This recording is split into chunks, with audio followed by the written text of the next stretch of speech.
के हो यो काँक्रो र खोर्सानी अब यसलाई अचार हाल्नुपर्छ अचार बनाउने भने नि त्यही हो अचार बनाउने होइन यसलाई अचार बनाएर अनि सिसीमा राखेर अनि फेरि खानुपर्छ हुन्छ खाने 2-4 दिन सुकाउने अनि खाने बट्टा खोलेर कि बट्टा खोलेर कि बिर्को बन्द गरेर बट्टा खोलेर कि बिर्को बन्द गरेर खाने बेला सुकाउने बेला त अहिले अचार बनाउने अनि सुकाउने बेला त बिर्को लाएर सुकाउने नि बिर्को खोल्न किन हुँदैन बिर्को खोल्नु हुँदैन के गर्नु अचार बनाउँदै काँक्रो र खोर्सानी खाने के को काँक्रो र खोर्सानीको काँक्रो र खोर्सानीको अचार बनाउने काँक्रो खोर्सानी यो काँक्रो खोर्सानी हो यो अन्त के अचार बनाउने यसको काँक्रो हुन्छ यो पाकेको काँक्रो हो नि त अर्को चाहिँ हरियो काँक्रो होइन बाबा अनि यसमा पनि भित्र हरियो हुन्छ हुँदैन यो हरियो चाहिँ पाकेर यस्तो भएको हरियो चाहिँ पाकेर पहेँलो भएको कि काँक्रो कुन यो चाहिँ हरियो काँक्रो होइन नपाकेको यो चाहिँ यसरी खाने होइन यो चाहिँ पाकेको काँक्रो हजुर काँक्रोको अचार बनाउने काँक्रोको अचार खल्पी काँक्रोको अचार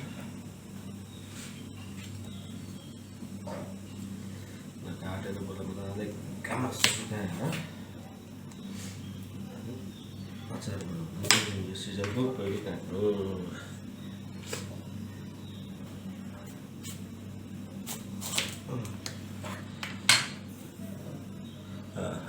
सर्लक्क छ राम्रो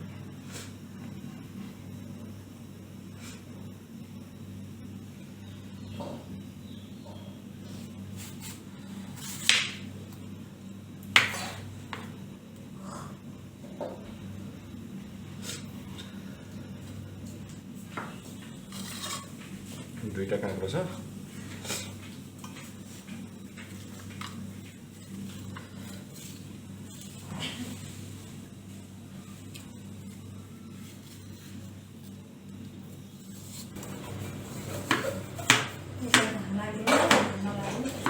लागिहाल्छ नि एकछिन ओइलाउनु नि घाम लागिहाल्छ कि अलरेडी पानी सुक्यो भने गर्दैन भन्ने मसिनको मजाले ग्यास सुकाउने मसिन लाग्दैन त्यो खोर्सानी पनि त्यो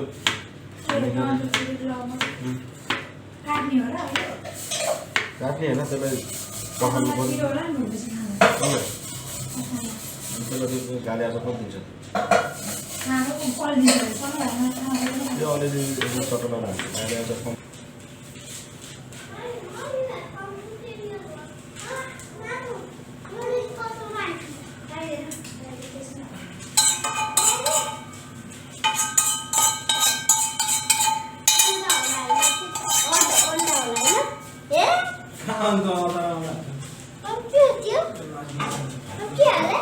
मसला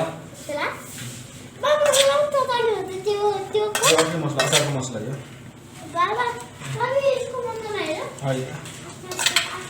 यो अचारको मसला भुट्ने मसला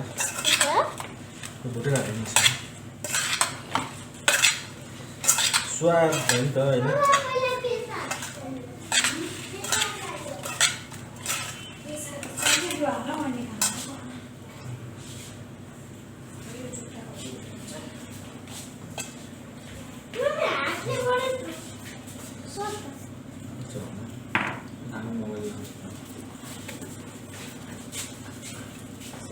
Salah sih.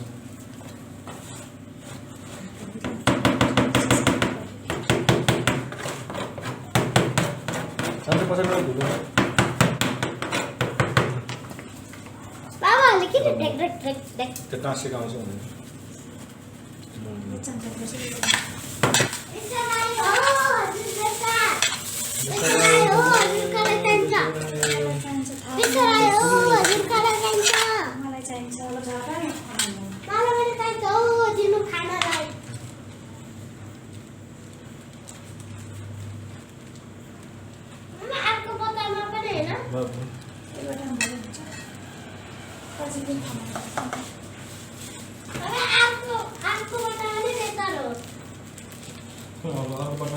मसला हो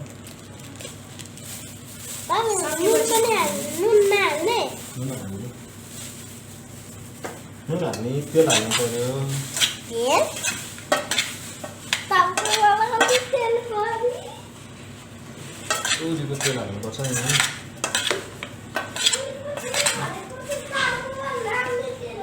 त्यस्तै तेल हो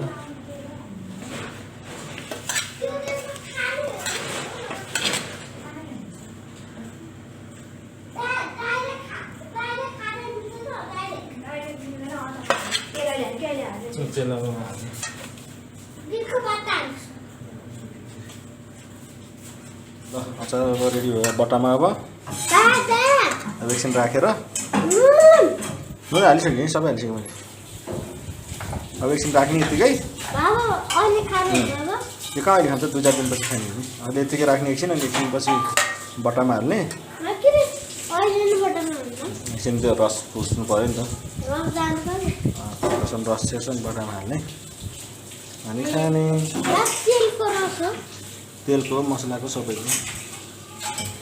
रेडी भएको अचार कुन अचार काँक्रो खर्सानी काँक्रो खोर्सानीको अचार रेडी भएको अवस्था होइन त हो